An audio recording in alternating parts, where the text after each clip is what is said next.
আসসালামু আলাইকুম, welcome to সানজুস বকওয়াজে। বন্ধুরা, আজকে আমি যেই ভিডিওটা বানাবো এটা স্পেশালি চুয়াডাঙ্গা জেলার হানুরবাড়াদি গ্রামের মানুষের জন্য, যারা কিন্তু খুব বেশি বড়লোকি দেখাতে গিয়ে খুব ভালো ভালো পুষ্টি সমৃদ্ধ খাবারগুলো খান না। তারা মনে করেন যে বাজার থেকে অনেক টাকা দিয়ে কেনা খাবারগুলোই সবচেয়ে সুস্বাদু অ্যান্ড স্বাস্থ্যকর, বাট মাঠে ঘাটে যেগুলো পাওয়া যায় সেগুলো একদমই কার্যকরী নয়। এই যে যেটা আমি আজকে আপনাদেরকে দেখাচ্ছি সেটা অবশ্যই আপনারা চিনতে পারছেন। কে কে আমি বলার আগেই চিনতে পেরেছেন কমেন্ট করে দিবেন। এগুলা হচ্ছে কচুরলতি।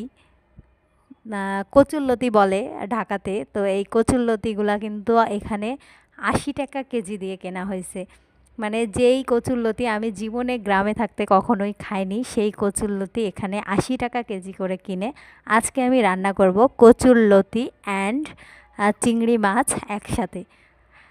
আপনারা অনেকেই হয়তো জানেন না বা ভাবেন যে গলা ধরতে পারে, এজন্য আপনারা হচ্ছে এই জিনিসটা রান্না করা অ্যাভয়েড করেন। বাট আমি আপনাদেরকে এমন করে রান্না করে দেখাবো যে যেটা একেবারে চোখের শান্তি এবং জিভার প্রশান্তি দুটাই হয়ে যাবে আপনাদের।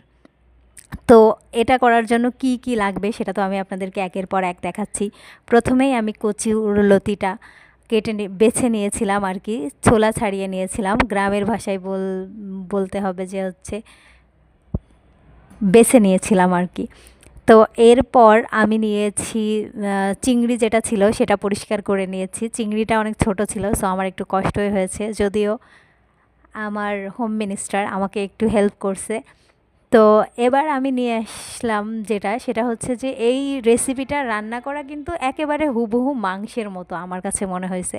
তো আমি এই যে পেঁয়াজ মরিচ এগুলা হচ্ছে ব্লিন্ড করার একটা মেশিন আছে, ওটা দিয়ে আমি ব্লিন্ড করে নিলাম। নেওয়ার পরে দেখুন রেসিপিটা, প্রথমেই আমি কিছু জিরার পাতা মানে তেজপাতা, তারপরে ডালচিনি অ্যান্ড এলাচ দিয়ে নিলাম। দেওয়ার পরে কিছুক্ষণ নাড়ানাড়ি করব। এটা একটু লাল হয়ে আসলে আমি রসুনের গোড়াটা এর মধ্যে দিয়ে দিলাম। রসুনের মানে যেই ব্লিন্ড করা অংশটা অ্যান্ড পেঁয়াজের ব্লিন্ড করা অংশটা খুব ভালো করে নেড়ে নেব।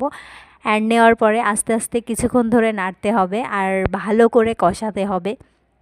সব সময় মনে রাখবেন যে যে কোনো রান্নার টেস্ট নির্ভর করবে মশলাটা আপনি কত ভালো করে কষিয়েছেন সেটার উপরে।